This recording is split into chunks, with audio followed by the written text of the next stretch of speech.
What's happening, everybody? Well, the C8 Corvette Z06 is starting to hit the streets, and by all accounts, it's one heck of a car.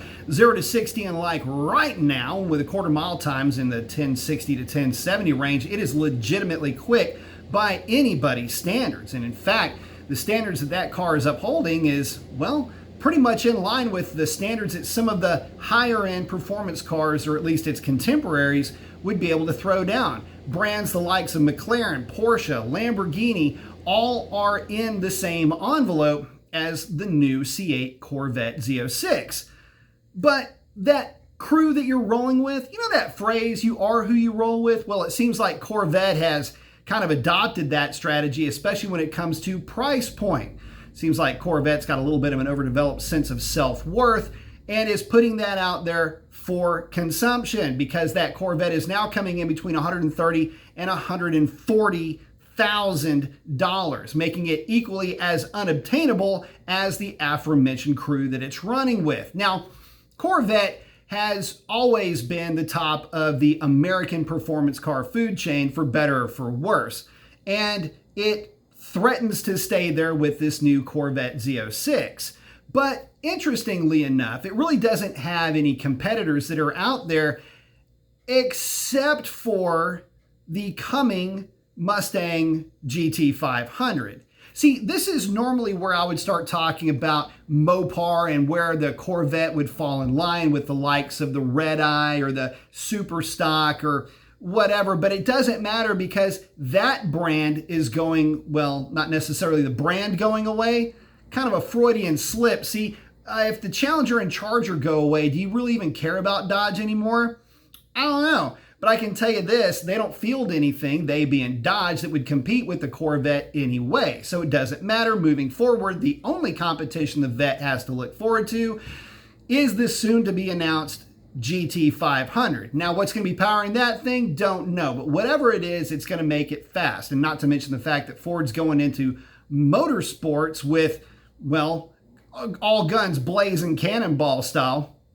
I gotta say, it's gonna be an interesting 2022. What with it only being Corvette and Mustang being the sole flag bearers for the pony car or sports car and internal combustion crowd coming into 2024 and 2025.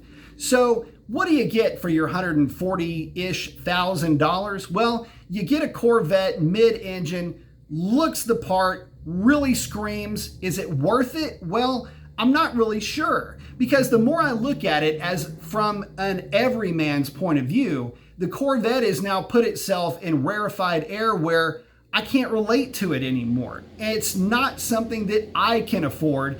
And just like anything else, and just like the cars that I was talking about, the crew that you roll with, I don't ever really think about Lamborghinis or Porsches or McLarens or anything like that because, well, I can't afford it. It doesn't really fall in line with something that I'm ever going to be able to enjoy myself. And so it becomes a little bit unobtainable.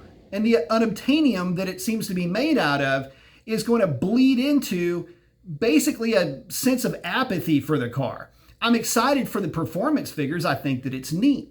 But I'm not excited about what that car means to American performance cars because, well, it basically looks like a European car still. And I know I should be over this because the C8 has now been out for some time, but I just can't help but feel like it's that little brother that keeps getting drug around. Like you've got to take Ike with you and you don't want to. And all the rest of the cool kids look at you like, God, you're going to bring that kid along too? Come on, man. So it's basically a small fish in a big pond, and it's trying to catch big fish numbers for its entry fee. So in saying that, looking into 2023, 24, 25, we've got the Corvette, the soon to be mentioned, or at least released information, whatever, with that GT500. Nothing coming from Dodge and nothing else coming from Chevrolet. With the Camaro being dead, the Challenger and the Charger being basically axed as an internal combustion engine, the brand of Dodge to me more or less becomes irrelevant unless we're talking about it in the past which is kind of a familiar place for Dodge anyway. At least we can look to the Corvette and say, hey, look, Junior's all grown up and rolling with the rich kids. Fantastic. This is the world we're living in, folks. Anyway, post up your comments. Let me know what you think about that new Corvette. And we'll holler at you on the next one. That's a wrap. Adios.